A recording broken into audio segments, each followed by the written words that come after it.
Eve. Eve, pull yourself together. Taki? Listen to me. We haven't completed our mission. Now it's just up to us to see this mission through. Understand?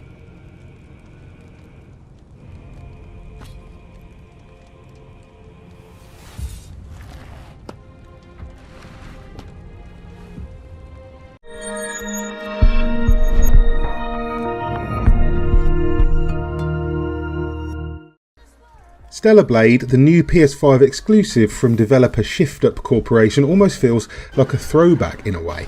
Outside of Bayonetta 3 and Devil May Cry 5, we just haven't had this kind of visually dazzling spectacle fighter in quite some time. It may borrow some clothes from Dark Souls' wardrobe here and there, but it certainly isn't a Souls-like in any real sense of the term. In fact, Stellar Blade is more of a character action game, pitting you as a predefined character in a game world split across multiple areas, open and enclosed, punctuated by boss fights and dotted with side quests. It does have a campfire system similar to a Souls-like, but it's way less punishing than that. It crams a hell of a lot in too, with Shift Up apparently afraid to leave any given mechanic out in the cold. Even after spending some time with the demo, I was surprised by just how much game is packed into Stellar Blade. The campaign itself is meaty, taking you through various set missions that usually lead to the exploration of an open area afterwards. These areas are large, filled with points of interest, side activities, NPCs, secrets and gear chests. As Eve, last survivor of the 5th Airborne Squad, your job is to protect what's left of civilization from the Natiba, a mutated alien race that has destroyed much of planet Earth. And this entails picking through the remains of the old world, gathering information, collecting trinkets and slaying any slathering beast you come across. Stellar Blade's story is that special kind of heartfelt nonsense that you don't often see anymore, more or less on par with the Devil May Cry, with an art design that almost certainly takes inspiration from the works of Hideo Kojima and Akihiko Yoshida. The cast is a mix of bizarre cyborgs and very pretty humans, the costumes mostly based around the Japanese street samurai look, all baggy sleeves and too many belts. Eve is aided by Adam, of course, a drone and ship pilot who takes her to and fro in the tetrapod craft, and Lily, an airborne squad mechanic. After losing the rest of her squad in a botched drop from an orbital fleet, Eve has taken it upon herself to hunt and destroy the dangerous Elder Natiba now stalking the Earth and defend the people of Zion City. A strict moral code compels Eve to help those in need, which leads to her taking on assignments and requests from most people she meets. Multiple side quests weave smaller stories of a world on the edge of extinction where people risk everything for their loved ones or simply survival.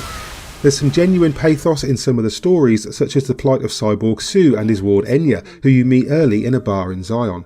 Between excursions, you'll spend time in the city buying information and taking quests from the request board, styling Eve's hair once you unlock the option, and currying favour with merchants by spending money to increase their stock. The more you do, the more alive the city becomes, with new shops opening and more citizens returning to the streets. The RPG side of Stellar Blade is actually pretty solid, with plenty of minigames and side content to keep you distracted from what should really be a pretty urgent critical path. Sometimes there are story related reasons for Eve having a little free time, but not always. Downtime is spent at supply camps dotted around, which come in two types. The smaller camps allow you to level up Eve's skills and restock supplies like explosives, ammo and healing items. Oh, and you can change the background music if you want to. The larger camps let you craft new outfits and gear and fast travel to other areas via payphones, which feels like a deliberate nod to the Matrix. Aesthetically, some areas are stunning, but there's a lot of time spent in various versions of deserts and underground facilities. That said, exploration is well rewarded with secrets, gear, upgrades for Adam's drone and outfits for Eve and her party. And let's not beat around the bush here, most of these outfits are pure fan service. From tactical bodysuits to denim miniskirts and what amounts to a Playboy bunny outfit, Shift Up is pretty unashamed about making Eve sexually appealing, and well, you can make your own mind up about whether or not that's a good or bad thing. But these are only cosmetic really. The real meat here are the many upgrades and modifications you can make that affect Eve's abilities. The suits are fitted with upgradable exospines that install particular buffs such as higher combo damage or physical protection, while you can also equip gears that boost specific attributes such as attack speed. These allow for multiple combinations of stats and boosters to modify your playstyle. I simply haven't dug deep enough to talk about the possibility of build crafting, but it's nice to have such options. It is quite telling though that on normal difficulty I haven't had to worry too much about what I've got equipped. Eve has a staggering amount of abilities and combos with multiple versions of perfect parries and dodges that themselves open up various combos and charge moves. By the midway point you'll have unlocked even more special attacks and weapons, and even a kind of Rage of the Gods mode that add more layers to the trifle. If anything, is perhaps too much to easily absorb and will take considerable time to fully unpack and master.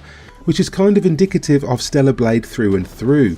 It's a game that screams, look what I can do, which is only excusable because it lands so many of its fancy tricks and flips with confidence and verve.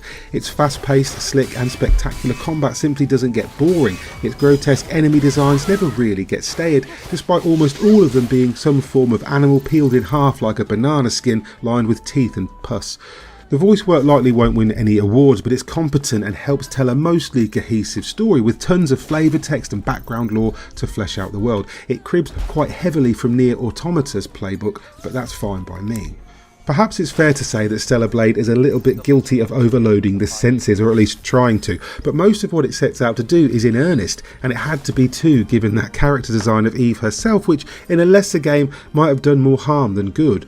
But this is a fun, well-designed adventure that wears its influences on its tiny waistline and does a solid job of selling its world, characters and over-the-top set pieces. It's also not afraid to weave in some interesting puzzles both in the environment and side quests, including multiple different hacking minigames and everything from crane operating to angling, which of course means there's plenty here for fans of the action genre. Those who loved slicing away with Bayonetta and Dante will find a lot to love here, and there's so much to explore and uncover that it will keep you occupied for a while too. There's a hell of a lot going on at any given time, but Stellar Blade remains a surprisingly elegant and exciting adventure throughout, and for that reason I'm going to score it a 9 out of 10. So this must be 8 or 7. Yes, this was the final battlefield of civilization. Hey there, hope you enjoyed that review of Stellar Blade on PlayStation 5. If you did, please hit like and subscribe, maybe tag the bell icon too, so you're kept up to date with everything we post going forward. And if you want to support us via Patreon, you could do that at patreon.com/GodIsAGeek. In the meantime, I've been Mick Fraser and you guys have been lovely. Bye.